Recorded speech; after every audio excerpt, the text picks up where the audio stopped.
तो देखंतु जदि आपण माने एटीएम रु टंका उठाउचंती आपणक पई गुरुत्वपूर्ण खबर एई सब जिंस ध्यान दियंतु नहले आपण माने हैरानले पड़ी पारंती।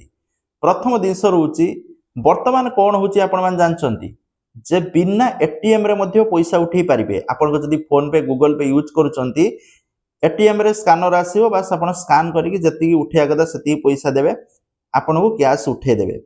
किंतु यही दिग प्रति समस्त ध्यान रखा उचित कारण मु कहूँ देखो ए बहुत सारा प्रोब्लेम होची जाफल कस्टमर फसुंट। धरतु आपण मैंने स्कैन कले धरतु मुझे एटीएम गली स्कैन कली धरतु मु 4000 टका उठेबी 4000 टका मारदेली तो 4000 टका खड़गड़ खड़गड़ है किंतु किसी उठिलानी। धरतु आपण मैंने सही क्षेत्र में बहुत हैरान पड़े विशेषकर जदि एसबीआई एटीएम को जाइए स्टेट बैंक एटीएम किंतु आपण माने पंजाब नेशनल बैंक रो माने यूपीआई रो काटुचंती कि इको बैंक रो यूपीआई रो काटुचंती तो सही क्षेत्र में बहुत प्रॉब्लम होची कारण मु मध्य फसिची। तेनु एई क्षेत्र में आपण को पैसा कोठी लटके जीवो आपण माने एसबीआई जिबे कि इको जिबे कि पंजाब नेशनल कंफ्यूज ठीक अछि। तेनु सर्वदा मन रखिबे जो एटीएम रे जाई ट्रांजैक्शन करूचंती धरंतु आपण माने एसबीआई एटीएम जाउचंती ट्रांजैक्शन करते तो मन रखिए एसबीआई रु सेम अकाउंट रू सेम एसबीआई अकाउंट रू ही यूपीआई रु ट्रांजैक्शन करेंगे। जदि पैसा लटकी जाउची किछि भी होउची ताले एसबीआई प्रॉपर रहिबो आपण माने कांटेक्ट कले आपण जदि भी अटकी जाउची आपण पैसा प्रॉपर्ली मिली जिवो रिटर्न।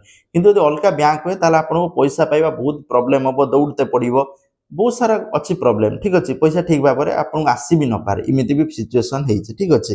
तेणु यही क्षेत्र में ध्यान रखा उचित समस्त सजेस्ट करी आपण मैंने यूपीआई माध्यम पैसा काढतु जदि एटीएम ना किंतु जदि इको बैंक काटुछन इको बैंक रु आनंतु जदि Punjab national bank Punjab national bank रु काटिक आने जो आपण जो बैंक एटीएम अच्छी सेही बैंक को सेही एटीएम को जाके आपण को ट्रांजैक्शन करिया पई परामर्श कारण सेटा सेफ्टी ठीक अच्छे।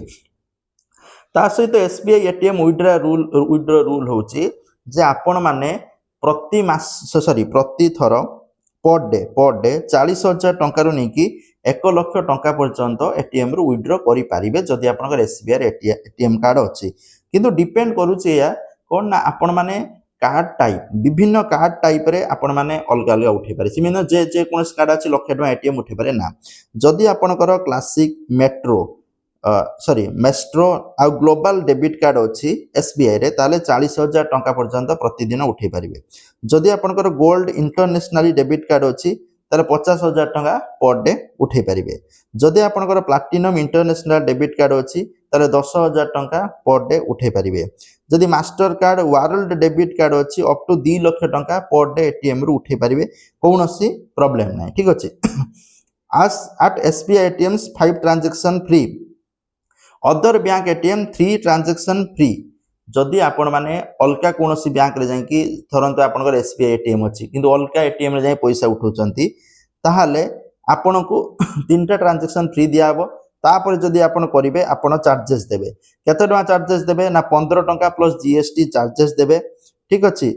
आपण माने एसबीआई एटीएम रे 5 थर ट्रांजैक्शन फ्री अछि तापर विथड्रॉ करले जदि नॉन माने एसबीआई छाडी अलका एटीएम रे धरंतु एसबीआई कार्ड रे उठौचंती ताले 21 टका प्लस जीएसटी देबे ता सहित नॉन फाइनेंशियल ट्रांजैक्शन फी मध्य 10 टका प्लस जीएसटी देबे ठीक अछि। एई बोली सब दिनस आपण को दवा पई पड़िबो। तेणु आपण माने सर्वदा मन रखिबे निज एटीएम कार्ड निज एटीएम रु यूज करिए भलो। अलका एटीएम जदि बार बार उठौचंती 3 रु अधिका थर कि 5 रु अधिका थर एमती रूल अछि ताले आपण को एक्स्ट्रा चार्जेस मध्य कटि थाए लोक देखन 20-30 टका कटे जानि पारंतिन बट एडा कटि थाए। तो इथिला इन्फॉर्मेशन तो वीडियो शेयर करिवे लाइक करिवे जय जगन्नाथ।